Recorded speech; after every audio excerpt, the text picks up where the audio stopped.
안녕하세요. 킵쌤입니다. 25년 수능 시험이었고요. 25년 시행한 수능 시험입니다. 자, 그래서 제가 이렇게 써놨어요. 그 다음에 이제 오답률은 80.1%다라고 지금 얘기를 하고 있고, 자, 로우 시그널들을 적어놨습니다. 이걸 보고 풀어가는데 이거가 가지고 있는 의미가 이거라는 거예요. 이런 의미를 좀 가지고 있다라는 거라는 거죠. 자, 해석은 당연히 해설지를 보시고 해석지를 보시고요. 지금 선생님 문제 제가 너는 해설을 해드리는 거예요. 해설을 해드리는 거고, 자, 왜 이런 식으로 되는지는 자, 링크 보내드릴 테니까는 그 링크를 보시고 그리고 먼저 문제를 지문을 한번 보고 오세요. 그래서 이렇게 봐야 된다라는 건데, 물론 이제 세미콜론이 의미하는 것도 있고 뭐 콜론이 의미하는 것도 있고 자 그렇습니다. 자 그런데 이런 건 다 각설하고 그런 의미가 있어요. if의 역할을 몰랐으면 한번 보시고 if의 역할은 구체화입니다. 반복해서 좀 얘기를 한다는 건데 이제부터 이걸 가지고 이제 어떻게 접근해야 될 건지를 볼게요. 뭐냐면 제가 이거 제목을 갖다가 단어를 모를 때 저를 따라와 나를 따라와라고 지금 제가 얘기를 했어요. 그죠? 그렇게 해서 얘기를 했는데 뭐냐면은 어떤 단어였냐면요. 이 단어예요.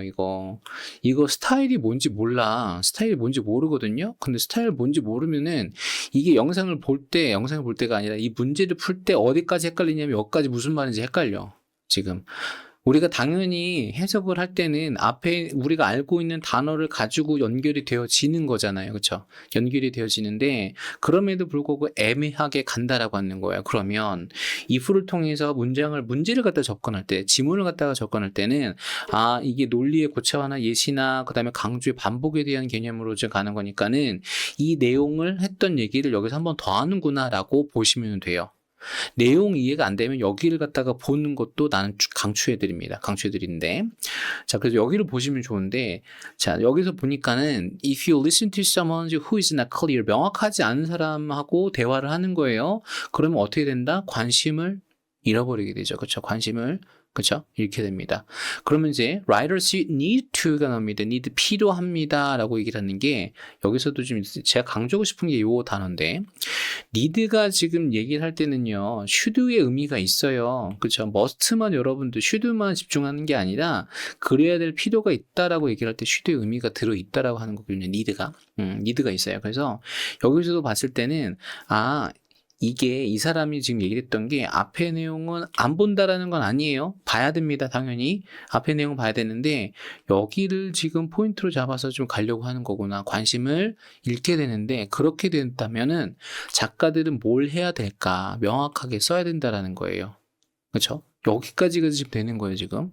그 다음에 인팩트가 가지고 있는 의미 두 가지를 말씀드리겠습니다. 인팩트가 두 가지 의미를 가지고 있는데 뭐냐면 확정의 의미, 앞문장의 내용이에요. 앞문장을 갖다가 확정을 하는 경우가 있고요. 확정을 하는 경우. 그 다음에 앞문장에 대해서 반대로 내려간다는 거니까는 뭐라고 될까? 역접이라고 되나? 그쵸? 역접 형태로 사실은 이렇습니다라고 지금 얘기를 하는 경우가 있어요.